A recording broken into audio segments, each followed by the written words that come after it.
Lucy memasukkan racun ke dalam minuman.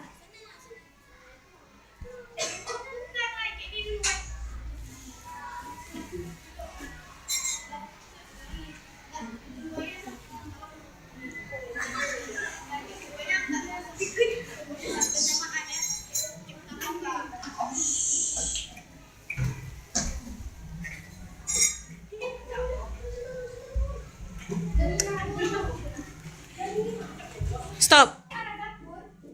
Putri Lucy membawa sepotong roti dan segelas teh yang berisi racun. Putri Lucy membawanya ke teras depan.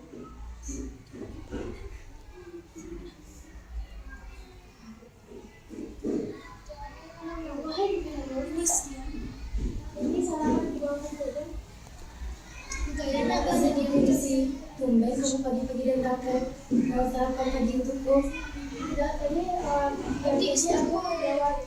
Tadi aku di dapur. Jangan kan teh saja. Putri Hanum menginum teh tersebut. Setelah meminum teh tersebut, Putri Hanum pingsan. Dan setelah dicek denyut nadinya oleh Putri Lucy, ternyata Putri Hanum telah tiada. Ternyata rasanya awalnya tidak. Rasanya tidak ada.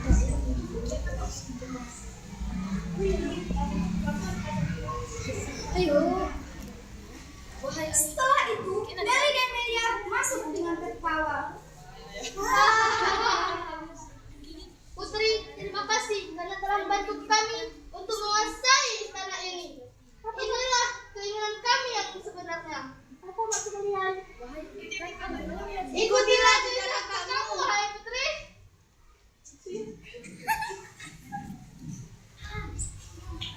Hahaha, akhirnya rencana kita berhasil juga. Putri Lucy mati karena dicekik oleh Nelly dan Melia.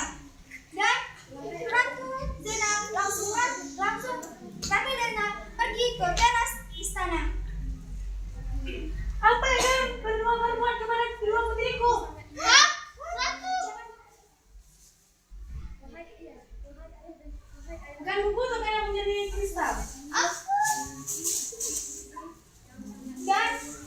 Dan angin dan petir langsung menyambar istana itu, dan terwujudlah semua kutukan dari ratu. Hikmah yang dapat kita petik dari cerita tersebut adalah janganlah engkau membuat jahat kepada orang lain, karena balasan itu akan terjadi juga padamu. Terima kasih. Assalamualaikum warahmatullahi wabarakatuh. Waalaikumsalam.